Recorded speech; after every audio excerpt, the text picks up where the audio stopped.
ये रास्ता जाता है भैरवनाथ टेम्पल, जो केदारनाथ जी के साइड में ही है, और लगभग 500 मीटर। हमारे एक दोस्त है रंजीत जी, उनको जाना था केदारनाथ के बाद भैरवनाथ। बहुत बार बोल चुके कि भैरवनाथ जाना है, भैरवनाथ जाना है। इतनी बार की मतलब जैसे कमिटमेंट कर दी। तो हमने बोला उनको चलो हम भी जाएंगे तुम्हारे साथ, बट उनका तो अभी अता पता नहीं है। हम जा रहे हैं।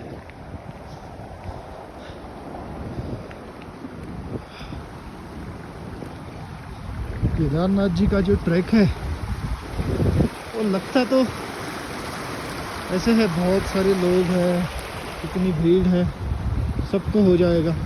ये देखिए साधु महाराज जी इतनी सुबह ठंड में कोई कपड़े नहीं पहने हैं। शिव के भक्त है, इसके लिए उनको ठंड सहन पाती है, हम तो नहीं कर पाएंगे।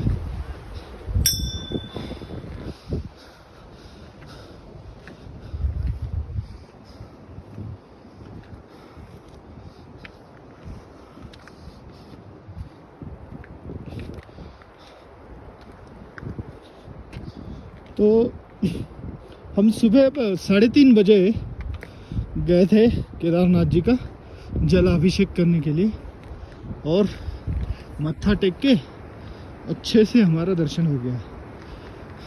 जलाभिषेक करा दिए, पूजा करा दिए, और फिर हम थोड़ी देर के लिए आराम कर लिए, और अभी उठ के हम जा रहे हैं भैरवनाथ टेम्पल।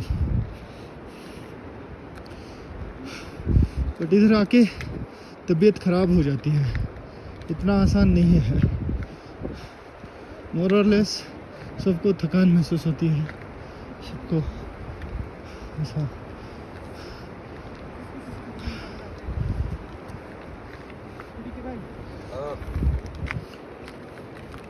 जय बाबा की, जय बाबा की, जय बाबा की, जय भोले। तो ये आ रहे लोग भैरवनाथ टेम्पल करके। जो लोग में एनर्जी बची है वही कर पाते हैं भैरवनाथ, सबके बस की तो काम नहीं है ये। और बर्फ में पूरा पहाड़ ढका हुआ है, अभी तो थोड़ा ऐसा काला सफ़ेद दिख रहा है। कल जब बर्फ पड़ रही थी तो पूरा का पूरा नज़ारा सफ़ेद था। माफ करना मेरी आवाज़ के लिए, ये ठंड की वजह से पूरा अलग ही आ रहा है, क्या करें। अभी देखिए चढ़ाई है कि तो इनको डर लग रहा है कि वो फिसल जाएंगे, इसके लिए रुक गए।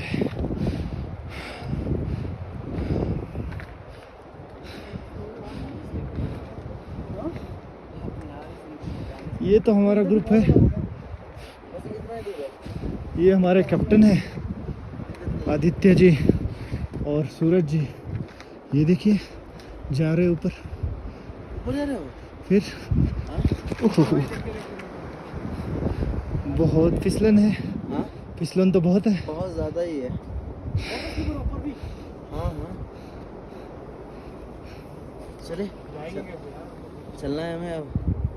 हाँ, हमारा तो भैरव करके आएंगे।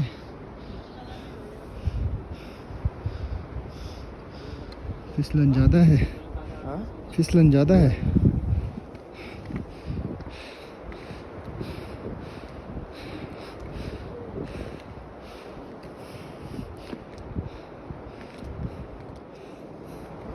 सो ये रहे हमारे कैप्टन।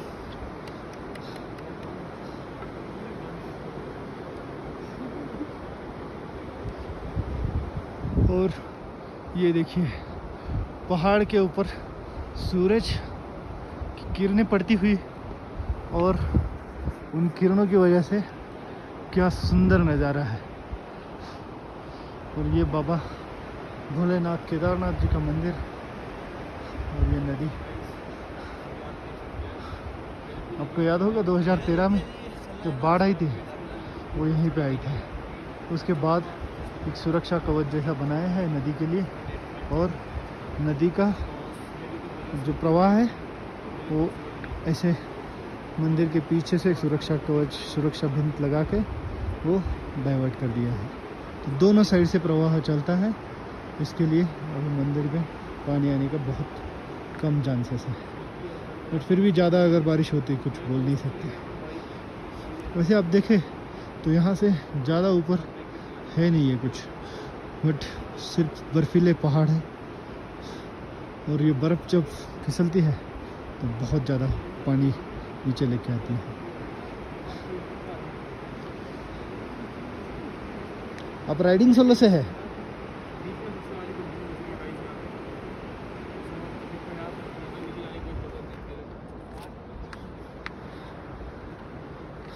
हम एक्चुअली स्टिक लेके आना चाहिए था, तो फिर हमको ज़्यादा फिसलन का टेंशन नहीं होता था।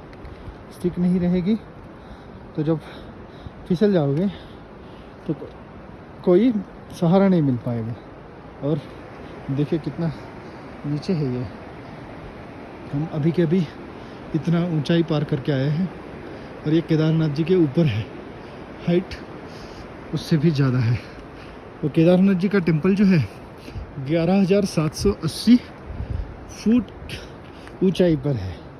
भैरव जी का टेम्पल उससे भी ऊपर कम से कम 500 फीट होगा। तो हम 12,000 फीट क्रॉस करने जाएंगे अभी। ये बहुत ही सुंदर और एकदम फ्रेश मॉर्निंग है। ठंड बहुत है, अभी ठंड का कोई इलाज नहीं है। अगर भगवान के दर्शन करने हैं तो आपको ठंड तो सहन करनी पड़ेगी। देखिए लोग मन्नत के पत्थर रखते हैं, एक के ऊपर एक 5 पत्थर रखते हैं, उनको मन्नत की कामना के लिए रख देते हैं। तो अभी पत्थर भी पूरे बर्फ में ढके हुए हैं।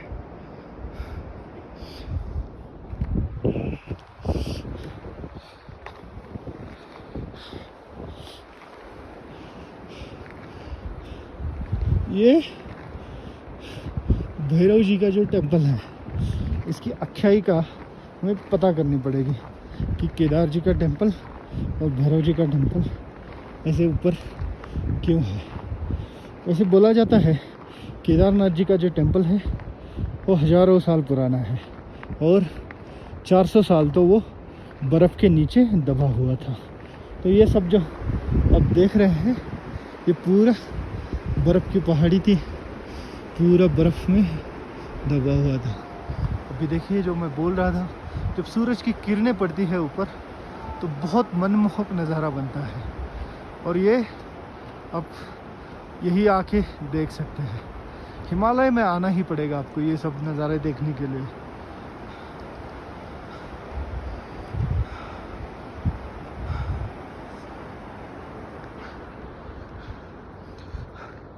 मेरी वाइफ रुचा, उसको बहुत शौक है ये सब नेचर ट्रैक का। मैं बोल दूँ ये जो ट्रैक है इतना आसान नहीं है, और ठंड की तो आप बोल ही नहीं सकते, बहुत ही ज़्यादा ठंड होती है। और बाय मिस्टेक भी आपके सॉक्स अगर गीले हो जाए तो आपकी ठंड तो बाहर निकलना नामुमकिन है। हमारे साथ भी वही हुआ कल, हमारे सॉक्स गीले थे तो कम से कम 2 घंटे हम ऐसे 6-6 इंच की ऐसे जो कुड़कुड़ाहट होती है 6-6 इंच हम ऊपर उड़ रहे थे बेड से, और कोई भी चांस ही नहीं था कि हमारी ठंड निकल जाए। तो फिर जब हमको महसूस हुआ कि हमारे सॉक्स और ट्रैक पैंट जो हम ऊपर चढ़ते हुए आए थे उसके ऊपर बर्फ़ गिरी थी। जैकेट के ऊपर तो निकल जाती है बर्फ़, बट जो हमारे कॉटन के क्लोथिंग्स होते हैं उससे नहीं निकलती है। बर्फ़ निकल भी जाए तो उससे ठंड जो पकड़ लेती है वो निकलना बहुत मुश्किल होता है।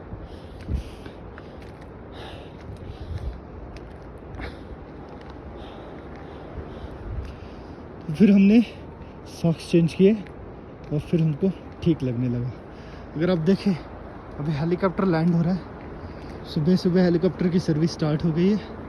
This could be the first helicopter landing here at Kedarnath in early morning.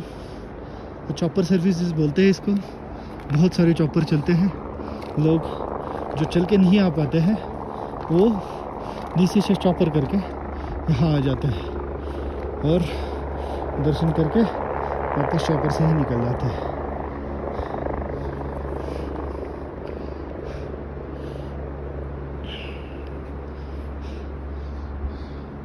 अभी मुझे जूम करने के लिए सॉक्स निकालने पड़ेंगे और फिर मेरा हाथ ठंड से पूरा का पूरा सिकुड़ जाएगा। देखिए हेलीकॉप्टर लैंड हुआ है अभी। ओके, और यहाँ से नीचे 16 किलोमीटर या मान लीजिए 17 किलोमीटर का ट्रैक है। ओके, और 17 किलोमीटर चढ़ के आने में आपको कम से कम 6-8 घंटे, ज़्यादा से ज़्यादा 12 घंटे लग जाते हैं। विल पावर का बहुत इसमें इम्पोर्टेंट रोल है। अगर आप अच्छी विल पावर लेके चलते हैं तो आपको पहुंच ही जाएंगे। अगर आप विल पावर आपकी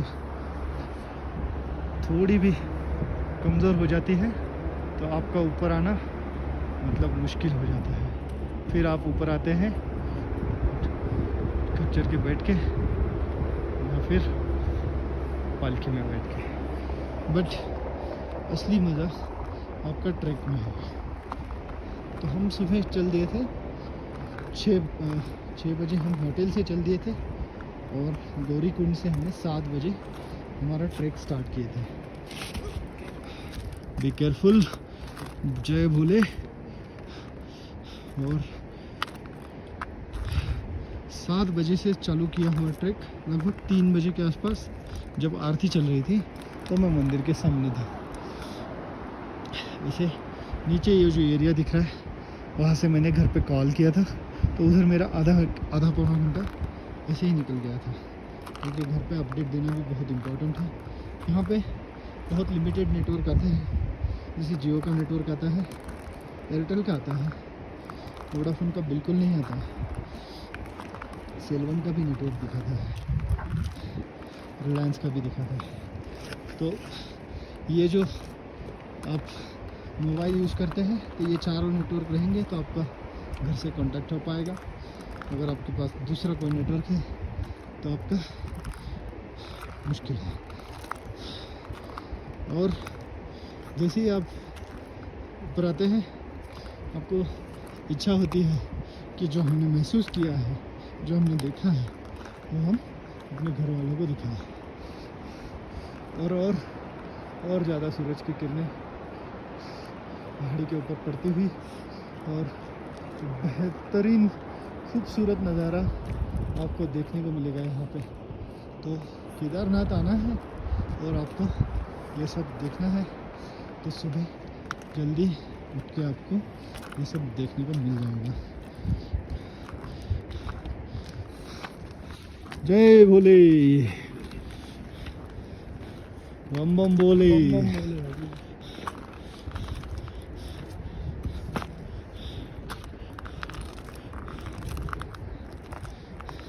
तो ये लोग भैरव जी का दर्शन करके आ गए हैं सुबह सुबह।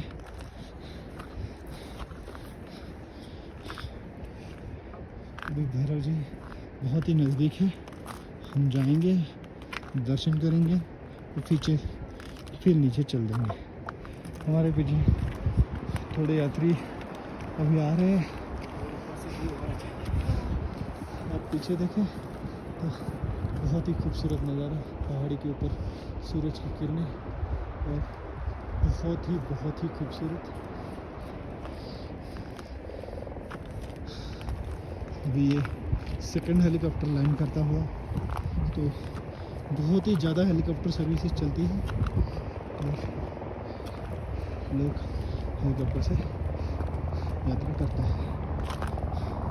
अभी मेरा हाथ बहुत ही ठंड से कुड़कुड़ा रहा है, मैं ग्लोव्स पहन लेता हूँ।